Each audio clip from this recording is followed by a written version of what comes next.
Hello, everyone. It's Charles Watts here. It is Wednesday. I hope you're all having a good start to the week.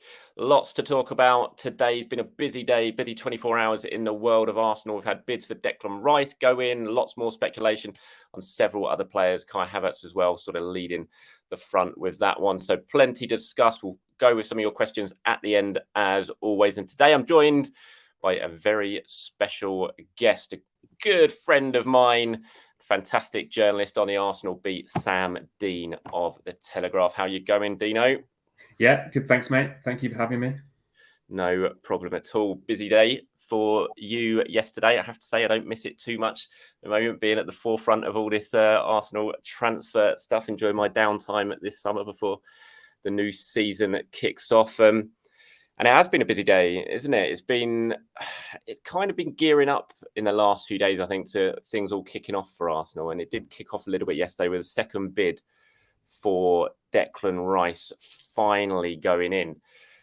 Not a successful bid. We know Arsenal's bid around the sort of 75 million mark up front, with add-ons taking it around 90 million. But West Ham again saying no.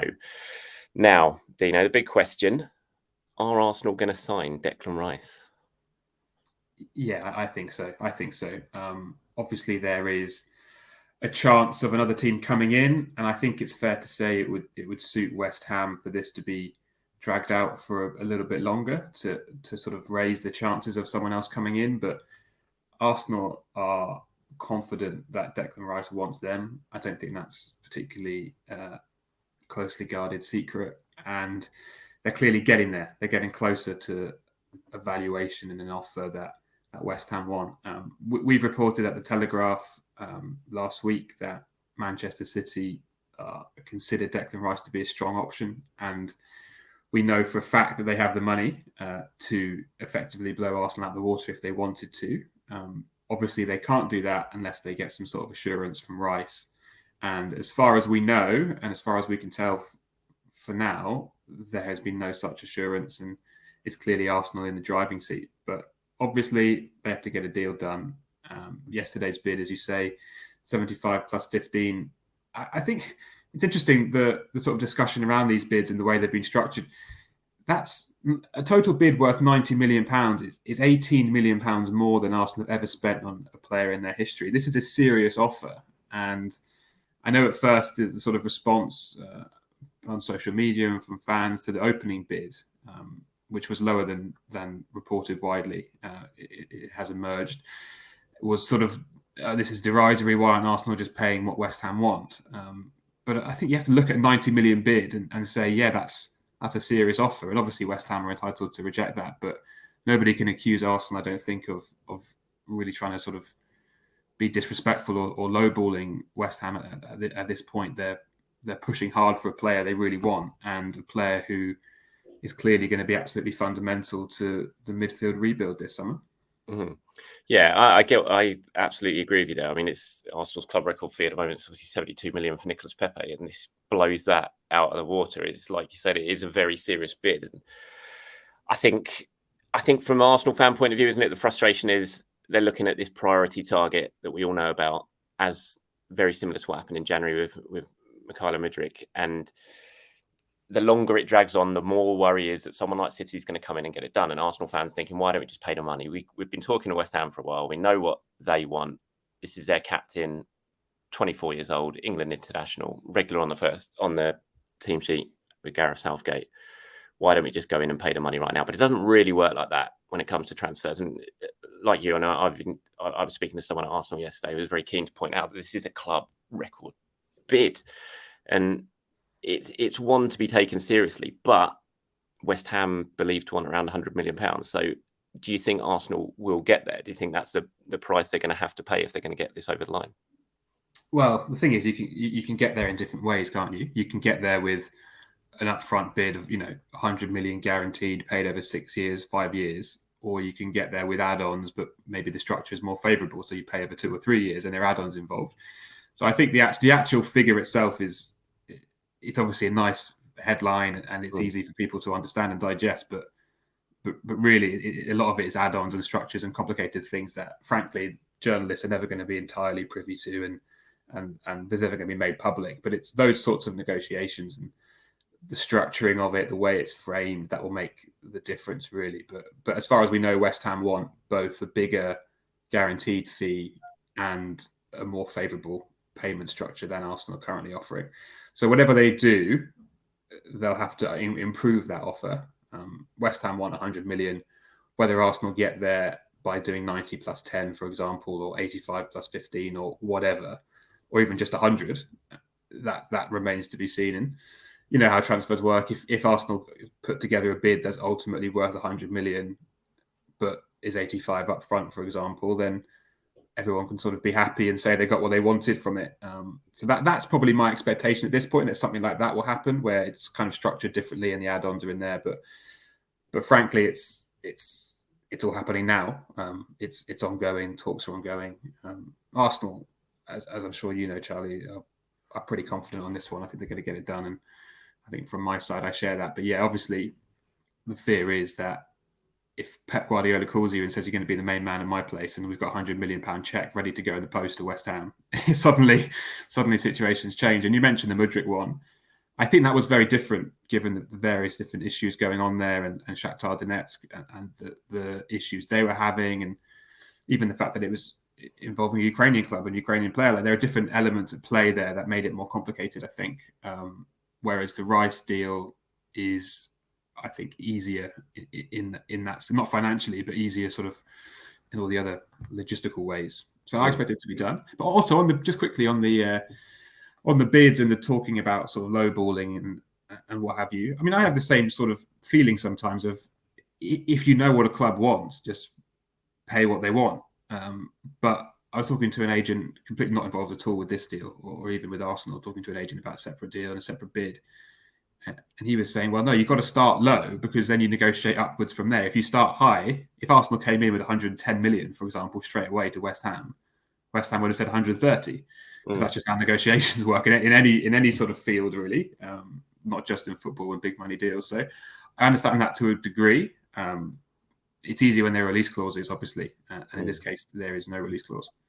I think with Rice, I get what you're saying. I think there's the one issue with Rice is that he's West Ham's captain, isn't he? He's 24. They're not going to give him away yet. And I feel if he's absolutely your priority, on most players, you absolutely negotiate, try and get the best price. But I think with Declan Rice, it's a little bit different, just because of how important he is to West Ham and what he means to the club, what he means to the fans. And if they're going to let him go, they want to make sure they get the price that they want for him. So I think that's one issue with this one. I think sometimes you just got to bite the bullet and pay what the club want if you really want to get it. And we know that Declan Rice is a priority. And I do think he'd be a transformational signing for Arsenal. I've spoken about this with you before, how good a player I think Declan Rice is and the impact he will make on this team. I think he'd probably be the biggest signing Arsenal have made since Sol Campbell, in terms of what it would mean, the message it would send out.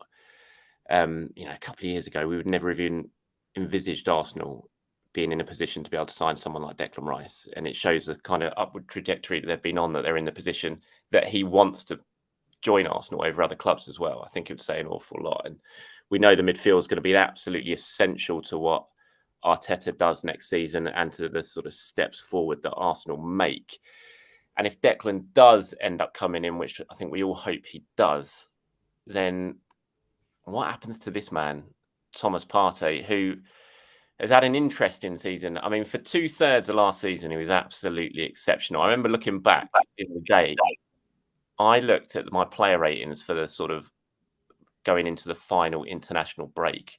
So I was still at goal, and I wrote the sort of player ratings for the Arsenal players. And I had Thomas Partey in my top 3 players of the season there. I had him at 9 out of 10. And then obviously his form dropped off a cliff, whether that be injury or whatever. We know he went away with Ghana with an Arsenal physio for that final international break. He got an injury, didn't play the second game, came back and just didn't look the same. I mean, at Manchester City, I'm convinced he was injured. There wasn't even an 80% fit Thomas Partey playing in that game.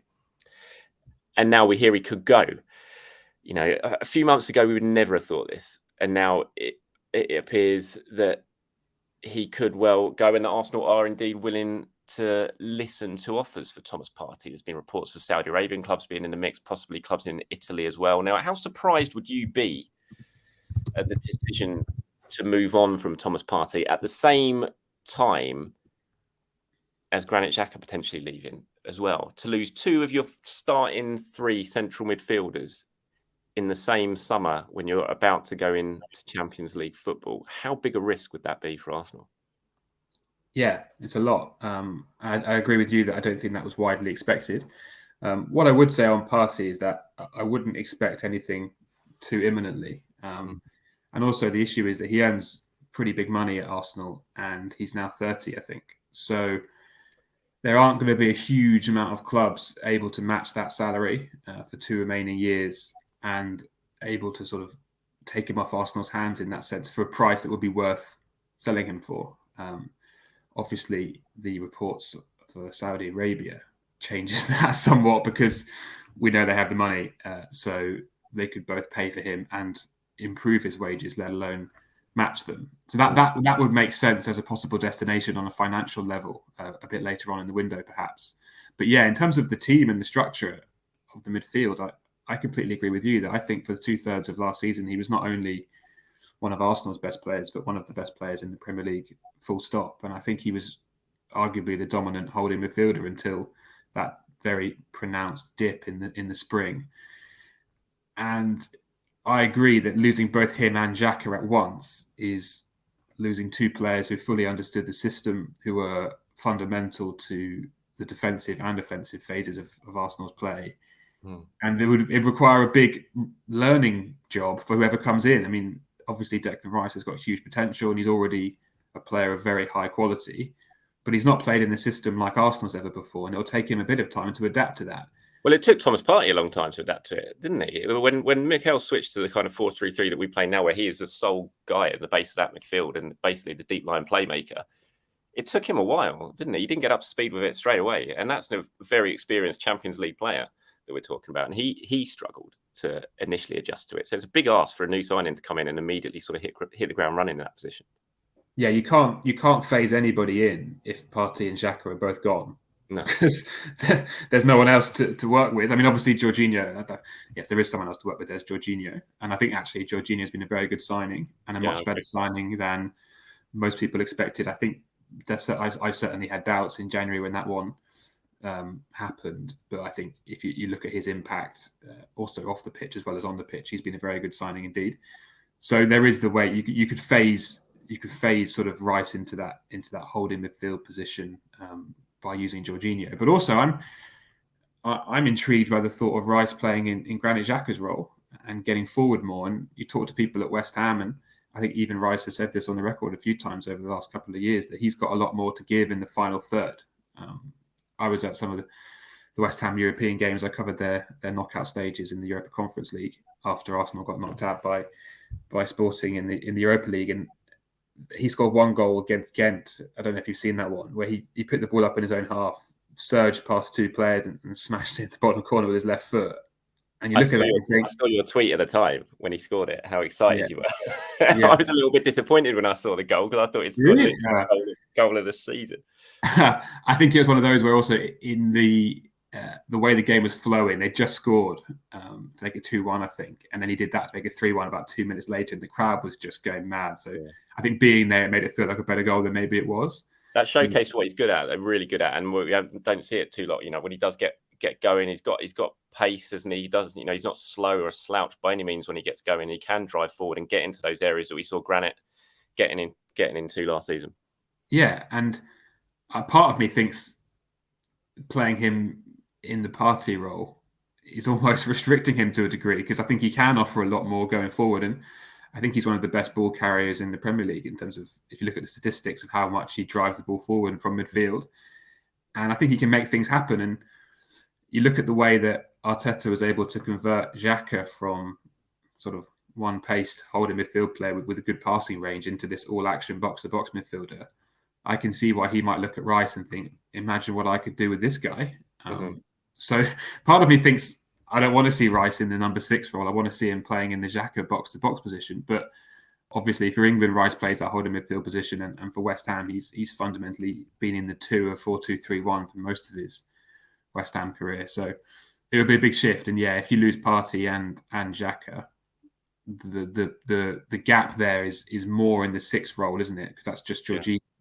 whereas you've got Fabio Vieira, Emil Smith-Rowe, and Odegaard for the more advanced positions, if not some other players coming in who we might move on to talk about in a second. I think Emil Smith-Rowe is suited to that position as well. If he gets himself fit, I think he can play that role. I don't think he necessarily would be a guaranteed starter in that role, but I think he has got a lot to give in that position. We're still waiting for Granit, obviously, for the deal to go through with Leverkusen. Hasn't happened yet. I think all of us who are at that final game of the season were expecting it to happen pretty quickly. It hasn't. Doesn't sound like it's off by any means, and maybe Arsenal just waiting to make sure they do get a couple of guys in through the door before they sanction the move. And but we are expecting that still to go through, and that leaves, like we said, two very big holes in midfield if Thomas Partey goes as well. And I remember I sat down with Tomiyasu last season, had a chat with him, and I spoke about Mikel and his methods and what the big difference was last season compared to the previous year. And he said it was just that we understood Mikel more. We understood what he wanted the first season, but it wasn't until the second full season that he was there that they really, truly got what he was asking from in the system. That's my big worry about two players like Partey and Xhaka going, that anyone who comes in, even if it is a player as good as Declan Rice and another, that they are going to have that time to adjust. And when you're just not, when you're going in the Champions League, you can't adjust. You've got to be on it straight away, in that competition, even in the group stages. It's not like the Europa League, which we've seen Arsenal cruise through without being able to rest a lot of players. They're not going to be able to do that. Arteta's not going to have that luxury this season. And I think it's a big risk. There's obviously been a few players linked. Lavia, for example, has been linked as a potential replacement. It's not one that I've heard of or had confirmed to me, so I can't really give anything more on that. I believe you're in a similar situation, but he's obviously, some other journalists are linking Lavia to Arsenal, but he's young anyway. Could you really throw Lavia in the mix? It's not like Caicedo, for example. I think you'd feel much more comfortable with someone like Caicedo coming in. If you're getting rid of Xhaka and Partey, get a Caicedo and a Rice in the same summer, you'd feel a lot more confident than maybe a Rice and then a youngster of Lavia's ilk. Now, I know you're a big fan of Caicedo, big fan of Caicedo. I am as well. But I mean, that would be a hugely expensive double deal to do. And at the moment, it doesn't really feel like that Arsenal are in the sort of pole position to potentially get Moises if he does leave Brighton this summer. Yeah. So in January, when Arsenal bid twice for Caicedo, including that 70 million bid towards the end of the window, the plan then was to sign Caicedo in January and then sign Declan Rice in the summer. So the strategy involved both of them. Obviously, they couldn't get him in January. Brighton were not in the mood to do business at all. And frankly, they've been proven right because they went and got Europa League qualification, which is what they wanted. Yeah. And they can now sell him for even more money. So, well played to them. The situation obviously changed a bit, though, because Arsenal signed Jorginho. And while Jorginho is a short-term player, in the sense that he's not on a 5-year contract and he's obviously in his 30s, he is still a player in the squad and he is still there. So you have to factor him in terms of that original plan to get them both. And also, I'm with you in that while we know how much Arsenal like him, that's obvious. They bid £70 million for him. They would have made him their second most expensive player ever in January if they could. And Caicedo was really up for the move and made that clear in his own social media post. While that is obvious, I'm struggling to see a way they can fund this move along with all the other transfers they're trying to get done at this point in time. What I would say is I certainly haven't had any information to suggest that Arsenal are out of the race. My understanding is that Chelsea are very much leading that race. And frankly, when you look at it logically, Chelsea have lost Kante. They're likely to lose Kovacic. Mason Mount's going. There's talk about Conor Gallagher maybe going as well. There's a big gap in that midfield, and I can see why it would be quite a compelling place for Caicedo to go and why Arsenal may lose out to Chelsea on that one. And I think maybe losing out is the wrong phrase, actually, because Chelsea are leading the race as it stands and Arsenal have clearly got other priorities. So, yeah, I would be surprised if that happens. But we know they like the player and we know that Arsenal might make some sales this summer, generate some money.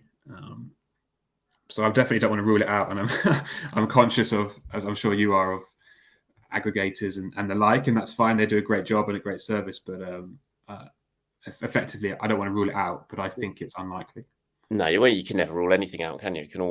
Something can always happen with transfers. It's impossible to say no 100%. And I mean, I think it'd be a fantastic addition. I just feel with someone like Lavia, who we spoke about earlier, someone of his age, I just think if you're losing two players of such importance of Partey and Xhaka in the same season, I think turning to youth in that area is a big, big risk. And I think Jorginho's been excellent. I really do. I mean, I had my reservations when he signed. I really did. They were slightly tempered when I found out the contract length and the fee that Arsenal were paying. I wasn't quite so worried about it then, but he surprised me at how good he has been since he arrived at Arsenal. And all the talk about his legs have gone. I think his performance in the game at St James's Park at the end of last season, which was such an intense game, played at such a ferocious pace, and his performance in that game, I think, put a lot of those concerns to bed for me anyway. I thought he was excellent, as he was in the majority of matches he played. And if he does play next season, if he does play a big part next season, I think he's proven that he has a big part to play, and he can play well, especially in the Champions League. But I think you need more. I don't think you can just have Declan Rice as your only summer signing this summer, can you? If Granit Xhaka and Thomas Partey goes, it has to be two coming in. Yeah, just on Jorginho, this is not meant as a dig. It's actually meant as a sort of praise of him and his intelligence. But your legs can't really go when you never had legs in the first place, I suppose. That is true, yeah. You see, like the dip when Partey is. Oh, someone's at the door. This is unprofessional. Can you give me 2 seconds to answer that door? Go for it. I will ramble. I'll take you off screen and I will ramble. This is high class reporting. There you go. We'll let Sam go and answer his door, and I think we're all on edge to find out who that would be. But yeah, we were talking about Jorginho there before Dino left, and I have been really surprised at how impressive Jorginho has been. And when he first signed, I kind of looked at it as a loan deal almost, although it was a permanent deal on an 18-month contract with an option of another year. I kind of looked at it as a bit of a loan, and I thought they might just keep him till the end of the season, move him on this summer, get a little bit of money, and then potentially go for a Caicedo or someone else. It doesn't look like that's going to happen at the moment, although Lazio have been linked with Jorginho. But it looks like he's going to say, we've got Dino back. Dino, who is at the door? Yeah, it was the postman. Apologies. What was I saying? Jorginho. Yeah, you can't really lose your legs if you haven't got legs at all in the first place. I just think with a player like him, the system is everything. Imagine playing him in that midfield under Unai Emery a few years ago, for example, when the midfield had to cover about 80 yards. It was so open. The forwards pressed and the defenders sat back, and it was just carnage, and teams were just running straight through the middle of them.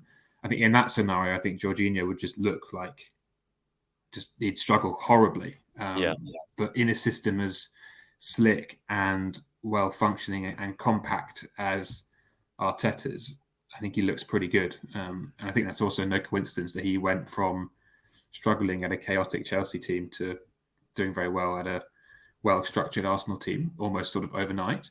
Just on Caicedo, this is just my personal opinion. And I don't think it's very clear that this is not what's going to be happening or what the club think. But he played a few times at right back towards the end of the season, including at the Emirates, when he did a really good job. He also did it against Manchester United and did very well against Marcus Rashford. I think it was Rashford, yeah, I'm pretty sure it was Rashford. And I wonder that given Arsenal's obvious need to strengthen in that position as well, or to at least provide depth and cover in that position, I wondered if there was an argument for saying, if you sign Caicedo, you're effectively signing two players in one, or you're filling two gaps with one player, central midfield and right back, which obviously makes the high price a bit more palatable. Now, obviously, as we'll come on to discuss, I'm sure Arsenal have other people in mind for that right back, centre back role. There's your man, Jurrien Timber from Ajax. So clearly that isn't what they're pursuing. That was just, it was almost sort of me trying to logically think of a way in which Caicedo could be worth all the money on top of everything else. Yeah. But yeah, as David Ornstein reported the other night, fair play to David, brilliant story. Arsenal are in very much advanced talks for Timber. My understanding on Timber is that he's been the top defensive target for quite a few weeks, and they like the idea of him playing as a right back, tucking in the same way that Zinchenko does on the left. Well, you wrote a very good piece about this that went out on the Telegraph. I'll drop it into the comments below. the link to it, so you guys can have a read of it, analysis on it, and you called him like the inverted right back, and really good piece. And so you think he fits that system well? Do you? He would fit that system well. I think you're probably a little bit more of an expert on him than I am. Well, I can't say I've seen him play a huge amount of times. I saw him a bit at the World Cup, I think. But his skill set and my understanding of what Arsenal envisage from him allows him to play the centre-back, obviously, as we know, which would cover for Saliba or Ben White or even Gabriel, perhaps, and add more depth there, which everyone knows is needed, but also give him that option, which they used at the end of the season, if you remember, with Thomas Partey playing as the right-back, tucking in when Zinchenko was injured. And I think if you want to play the way they do, you need to have more than one fullback who can come into midfield. So they play a certain way with Zinchenko, and then when Zinchenko is injured, it doesn't quite work in the same way. Jurrien Timber's, I think, a very good left back, but I don't think he's a natural in that role. I think that's fair to say. And the fact that they got Thomas Partey to try it was an indication of how they want to balance the team out that way. So with Champions League football to play, with the long Premier League season ahead, you can't say Zinchenko is going to play every single minute. And I just think getting a player like him, I think their plan will allow them to almost flip the build-up, if that makes sense. To build up with the back three, then the two. But instead of Zinchenko coming from the left, it'd be Timber in from the right. Yeah, I mean, he fits the profile of what Arsenal go for in the transfer market now, doesn't he? He's 22. Is that sort of age that Arteta versatile as well. Versatile, which we know is really key. I think you look at the defence that Arteta's building here. You've got the two kind of linchpins in the central areas in Gabriel and Tierney, but then everyone else basically can kind of rotate around there. Apart from Kieran, maybe he spoke about, he's kind of the old school left back, but he's not a Arteta signing. He was already there. But you look at Ben White, you look at Tomiyasu can play right back, centre back, left back. Timber, if he comes in, centre back or right back, and that versatility is so important to Arsenal and to Arteta in the way he plays. My understanding on this deal was very much negotiations ongoing with Ajax. Yes, the first bid was rejected, but the interest is still there, and Arsenal will go back with a second bid. The valuation seems to be quite apart, though, and we saw this last summer with Lisandro Martinez when Arsenal bid multiple times for Martinez. Ajax stood firm, had a figure, they didn't budge. Arsenal ended up backing away. So we're very far from this being a deal done situation, aren't we? Yeah, I messaged someone this morning who's relevant to this, let's say, and put a few things to them. It's an insight into the journalistic world. I didn't get much back at this point beyond that. This is, in his words, a crucial time in this deal. There's a few reports on Twitter. I don't know, you know what Arsenal Twitter's like. There's a few reports that he's on a flight to London as we speak. Yeah, I saw that. which Arsenal Twitter's unmatched when it comes to... They were tracking his agent's plane last night. And they thought the agent was on the plane because he was posted a picture from an airport, and they were tracking his plane to London. Yeah. I mean, I'm very much expecting to be writing again about Timber today. As I say, all I know at this point, at the time of recording, is that these are crucial moments in the deal and crucial details. Yeah. What that exactly means, I don't know yet, but that's my job to find out this afternoon and to see what might be happening. But based on reports in Holland, and I think very creditable reports too, Timber seems pretty set on Arsenal. And Arsenal clearly pretty set on him because they put that first bid in, as David revealed the other night. What do you think this would mean for Ben White if he signed? Because I mean, Ben White's one of Arsenal's most consistent players. I thought he was fantastic for the majority of last season. One or two games maybe he dipped a little bit, but other than that, he was fantastic. The partnership he has with Xhaka down the right has been so influential for Arsenal. So, is this a case of squad building, or is this a case of potentially coming in as a regular starting 11 member? My understanding is that there was some sort of, and I think this was obvious as well based on the substitutions that Arteta made throughout the season, is that there were some sort of physical issues for White adapting to that right back role. Mm-hmm. It requires a lot more powerful running, and I'm sure that's not the specific term that they use internally, but it's a different strain on the body playing at right back. And if you remember, for the first sort of half of the season, he would regularly be subbed off for Tomiyasu after sort of 70 minutes. Yeah. Obviously, when Tomiyasu got injured in March against Sporting Lisbon, on that fateful day when Saliba also limped off, from that point on, they couldn't really change that. And White was the only option at right back. So it makes a lot of sense to have someone else come in to provide competition to help him. And as I say, I think if you think about it in a balance, that you play White with Zinchenko and then maybe Kivior and Timber, it sort of flips in a nice way with build-up and one player tucking in and one player playing a bit more deep. I certainly can't envisage White losing significance or importance to this team. We know how crucial he is to everything that Arteta's done over the past couple of years, and I can't see that changing. What I think it does say is I don't think it's great for Tomiyasu, who obviously is out anyway with a knee problem, but you can't imagine this is good news for his prospects of playing more. And also the same is true of Rob Holding, I would say, who came in for Saliba, as we know, end of last season, and then lost his place in the team towards right at the end of the campaign, last 3 or 4 games. So this is one more person ahead of Tomiyasu and Holding in that queue. So the knock-on effect of that will be interesting, but I don't see White being sort of having his game time dramatically reduced by this. No.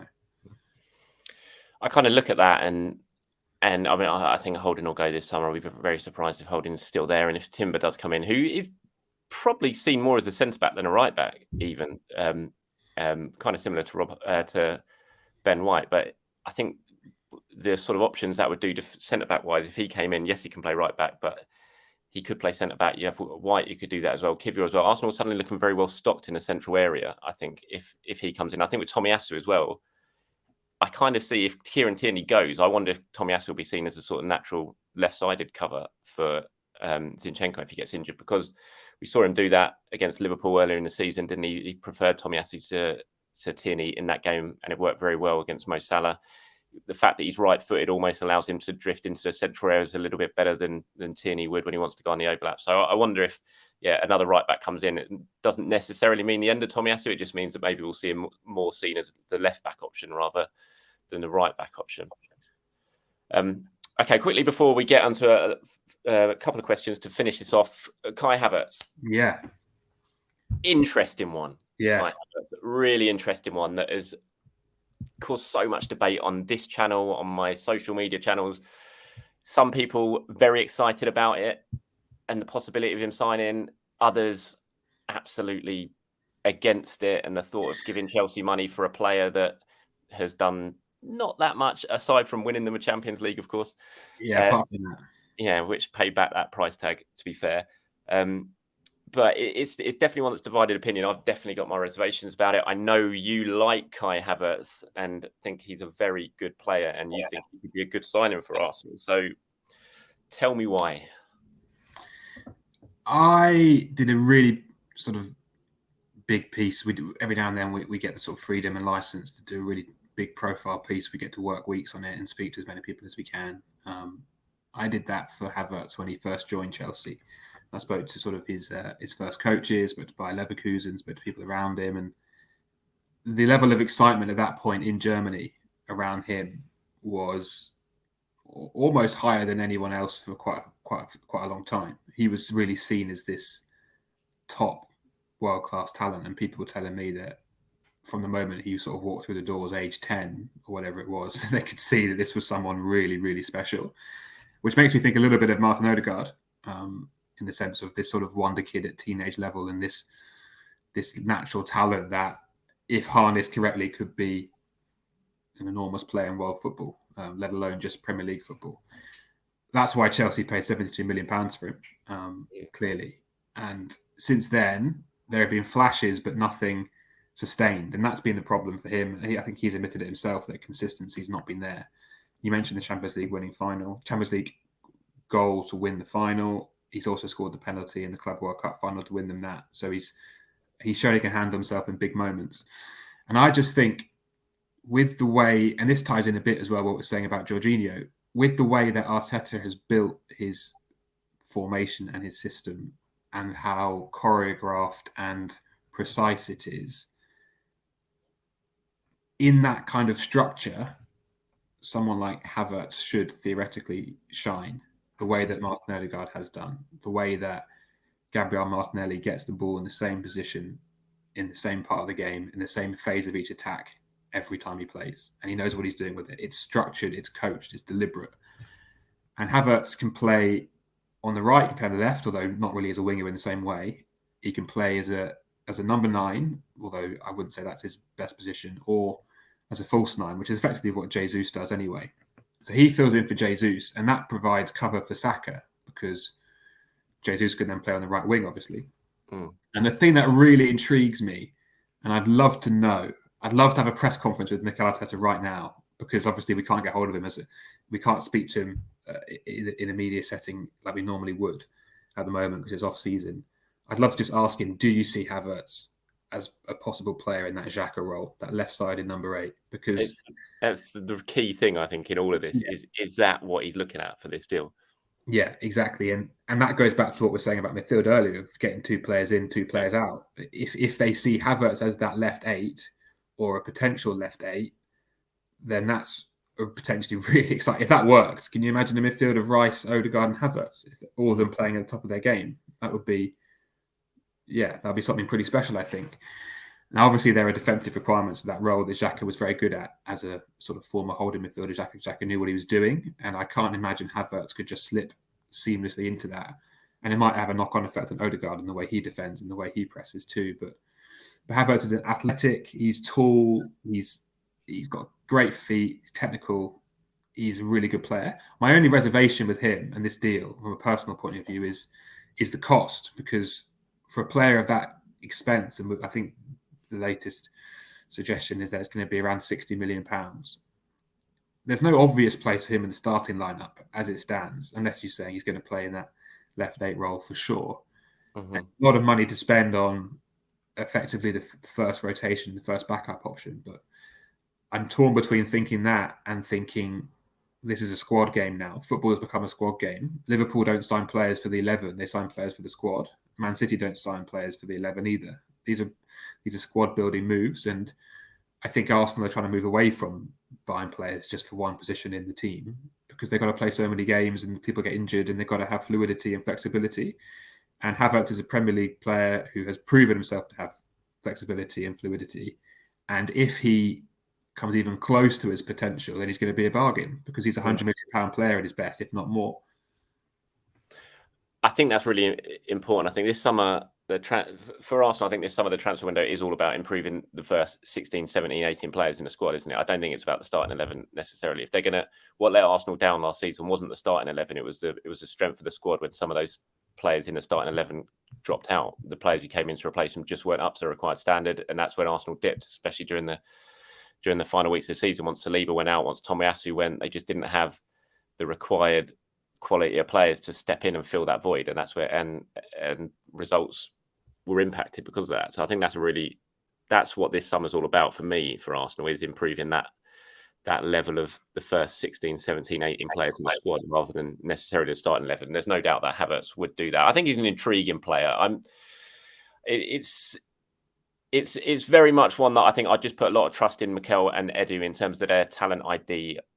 They've warranted, they deserved to have quite a bit of trust built up for what they've done, and the majority of the signings have been decent. Not all of them, but no one's going to get every signing right. It's impossible. There's always going to be some misses, and the majority of signings they've made has improved the team and improved the squad. And I think Havertz has definitely got the potential to be a top quality player. It's just I'm as intrigued as you as where Mikel sees him playing. You know, is he a kind of wild card for that left 8 role if Granit Xhaka does go? Is that Arteta's plan? And it's going to be intriguing to see if that does.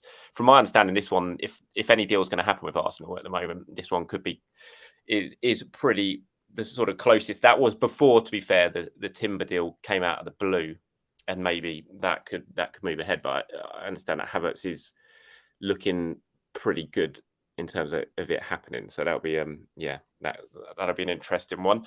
Right, I'm going to move on. Oh, sorry, go on. Just quickly on Havertz, I've written a piece which should be going live any minute now about sort of where he might fit in and analysing the deal.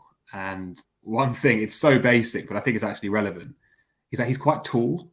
So none of Arsenal's current forward options, wingers or strikers, are taller than 5'11", which is Eddie's actually the tallest player in that front line, which is bizarre when you think about it. Havertz is 6'2", 6'3", and of his 32 goals for Chelsea, 10 of them were headers. So he's very good in the air, which just adds another option against deep line defenses, which we saw particularly around Christmas time, January, February. Teams just camped in against Arsenal and let them cross the ball. Yeah. With someone like Havertz in the team, that just adds a different layer of threat. Yeah, it does. I mean, you sort of think about it in terms of open play headers. There weren't many that Arsenal scored. I'm trying to think of them. Gabriel Jesus scored one at Liverpool, didn't he? And Granit scored one. Was it against Leeds or is either the Palace or the Leeds game, the 4-1? He scored on a sort of late run into the box and headed it in. But other than that, they didn't really have that option. They didn't get any success. It was all along the floor, wasn't it? So I think he would provide a valuable option in terms of height that Arsenal definitely need. Okay, before we go, Dino, just a few questions that we can both look to answer. This is one from Isaiah. He says, if Partey and Xhaka both leave, do you think that could convince Patino that there's a path to the first team for him? I know he was set to leave, but I'm wondering if a midfield shuffle, even if we bring in a new 6 and number 8, could impact his likely departure. I'll start off on that. I don't think so, basically. I think I'd be very surprised if Charlie is still at Arsenal at the end of this summer. And I don't think anything that happens in the transfer market is really going to change that, because even if a couple of players go out, they're going to be replaced by top quality players coming in, and that pathway is still not going to be there for Charlie. And he wants to play. He wants to go out and play. He had a good season at Blackpool last season, and he doesn't want to go back to sort of sitting on the bench, getting a few minutes somewhere, and he doesn't want to go out on loan again. So I know it's being worked on at the moment, and Arsenal are taking their time. They want to make sure the club's right. It's all kind of amicable, and Arsenal protect themselves. They'll get some sort of buyback clause or matching right clause included in any deal they agree. So they could potentially bring Charlie back to the club if they wanted to. But I imagine you're probably going to agree with me on that one, Dino. But if not, let me know why. No, I do agree. And I would, from a personal point of view, stress the importance of getting a buyback clause or matching rights, as you say, because it's very obvious. I think everyone knows it. All the first team players certainly know it, that Patino is a player of like real, genuine talent. So what you don't want is him going off to a sort of lower Premier League team or upper Championship side, playing amazingly for 2 years and then joining Man City. No one wants that from an Arsenal point of view. So they need to protect themselves against that to a degree. The only thing I would say, and I want to say this sort of just playing devil's advocate, but I don't expect this at all, is if he went on the tour, for example, and just shone, which he has the potential to do so, and suddenly they thought, you know what, he is ready. That would be the only thing. Like, give him pre-season, just have a little look. But I'm with you. I can't see it. Well, he didn't do that last season. He should have gone on tour last season. He didn't. He decided to take Lucas Torreira and players like that, even though they were leaving, which I never quite understood. So I'd be surprised if he went on it this season. But you never know. And let's have David says here, just read West Ham have turned down the second bid for Rice, 75 plus add-ons. How do you feel about Edu and Arsenal playing that arrogant way of making bids? Arsenal just pay 100 million and get it sorted. Otherwise, we'll miss out on another player. Arsenal need to show they mean business. For me, they are acting in a disrespectful way to other teams. Now, I don't agree with that. I'm pretty sure you don't, given what you said at the start of this when we talked about Declan Rice and the fact that you don't want to go in and show your hand straight away. But I don't think it's disrespecting West Ham. I mean, it's a £90 million bid at the end of the day for Declan Rice. Yeah, I don't think that's, as we said before, it's £18 million more than Arsenal have ever paid for anyone in their history. So it's hardly disrespectful. It's a pretty serious offer. And as I sort of slightly said before, but I don't think I worded it particularly well. If you're West Ham and the first bid comes in at 100 million, do you really just go, yeah, fine, deal, see ya? I think the first thing you say is no, 120. Because that's how negotiations work. If I wanted to buy that picture behind you, Charlie, and say £5, you'd say 10. It's just, yeah. So I don't think it's particularly fair to just say pay the asking price and go, because I think asking prices can be quite fluid as well.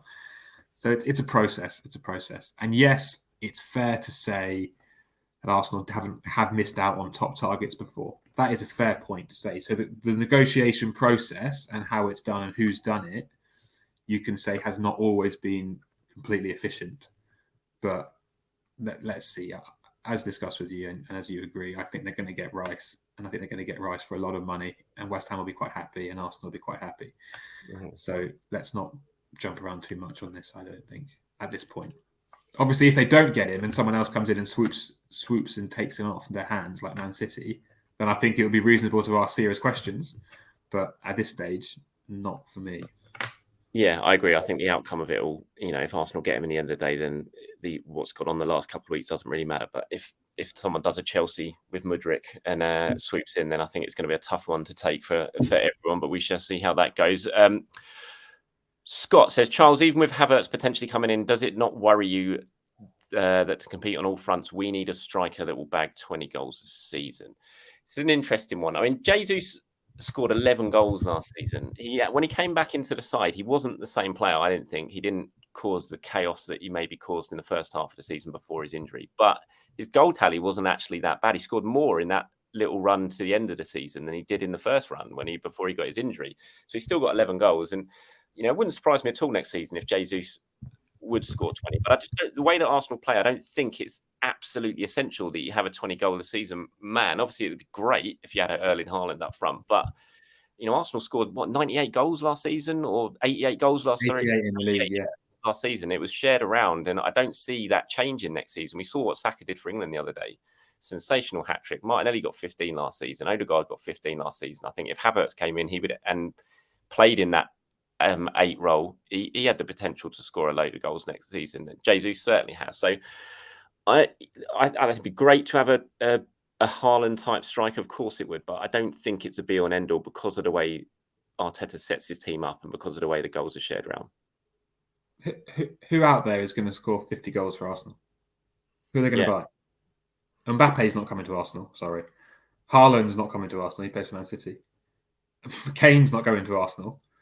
So Ivan Toney's banned. I don't think he'd score 50 goals for Arsenal either.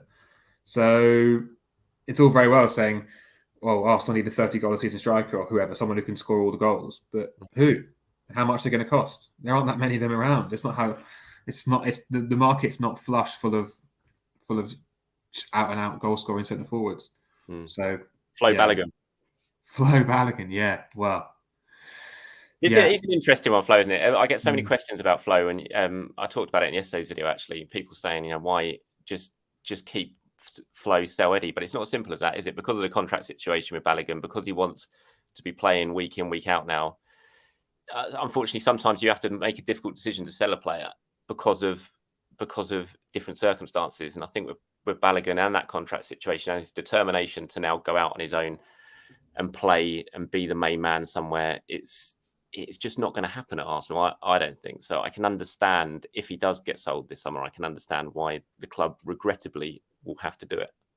Yeah, and also, I know at the moment that the general vibe is very much Balogun's the future, but he's never done it in the Premier League, and though he's not had many chances to do so, but he's never really done it in England. Obviously, he went on loan to Middlesbrough and had a pretty mediocre spell there on loan.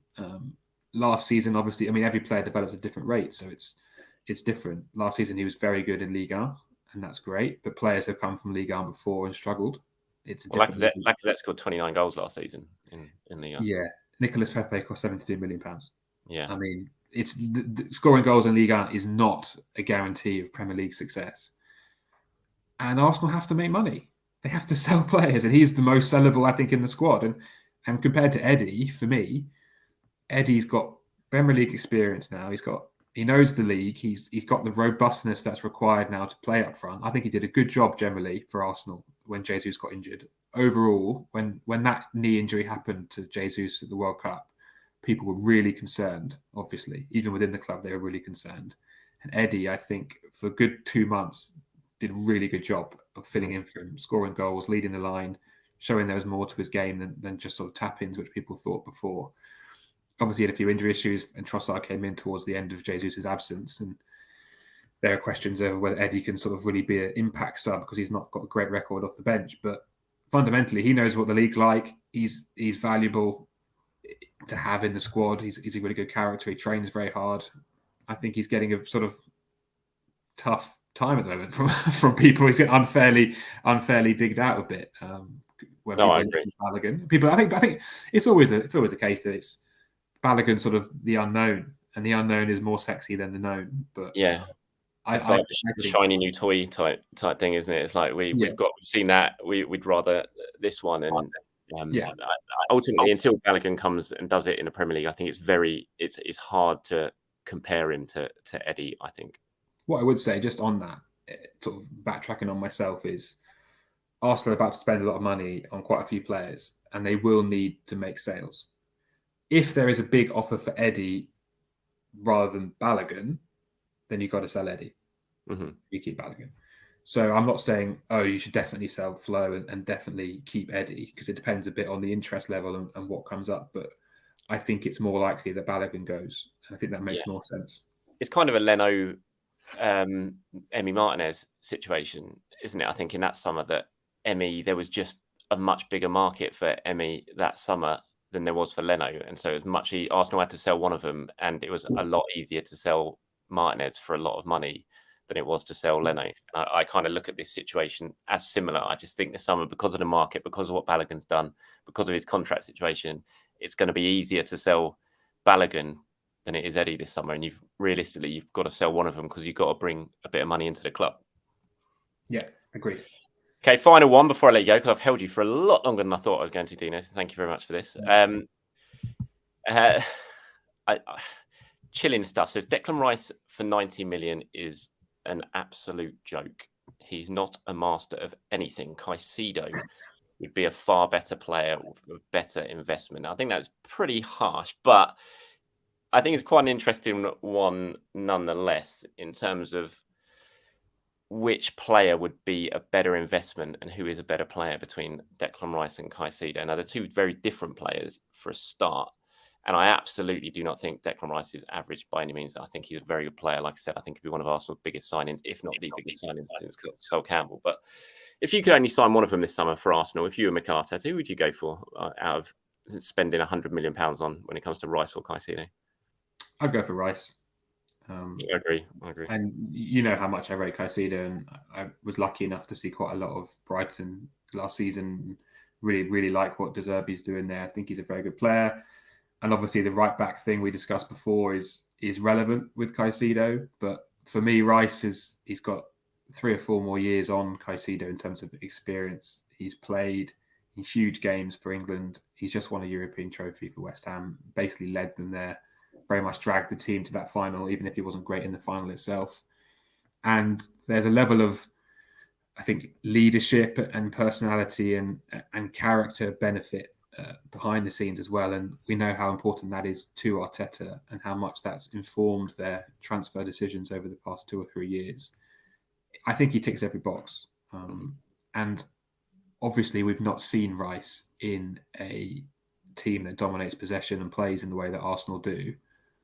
But for me, that is a source of excitement and making me think that he could do a lot more than we've seen already. And I think that's how Rice views it. Caicedo does play in a system that's similar to Arsenal's and is incredibly good in that system. But he's also younger.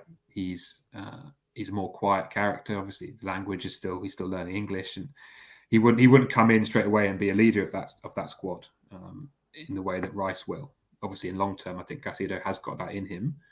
But for now, Rice sits straight in. And also, you have to think about that with Xhaka going. I think most people know now, and even the ones who used to criticise Xhaka have come to accept how important a role he plays or has played behind the scenes as a leader. Obviously, he was voted captain by the players under Emery and then lost it for all the reasons we know about. But the fact that he was voted captain is relevant in itself. He has been one of the captains, one of the leaders, with or without the armband, ever since he walked through the doors at Arsenal. So losing him is a big loss behind the scenes too, as someone who sets the standard and drive the team forward. And Rice brings that off the pitch. And that's before you consider the on-the-pitch things too. So for me, no slight on Caicedo at all, who I think is going to be one of the dominant Premier League midfielders for a long old time. But I would go with Rice.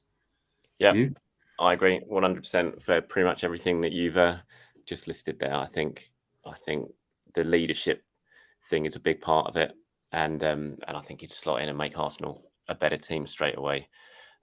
So yeah, brilliant. Thank you so much for joining me, Dino. I really appreciate it. Sorry, I've held you for 55 minutes there, which I wasn't expecting.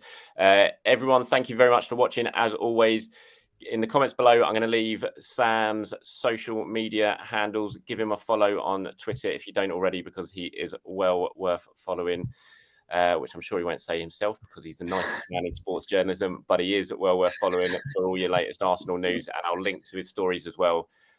He's got one coming of Havertz. I'll drop that in when it arrives, and the one on Timber as well, which is well worth a read. So thank you again, Sam, for joining me, and thank you everyone for watching. Please do anything you've agreed with, disagreed with, let me know in the comments below, and I'll go through some of them and discuss them in tomorrow's video. Thanks everyone. Have a good day.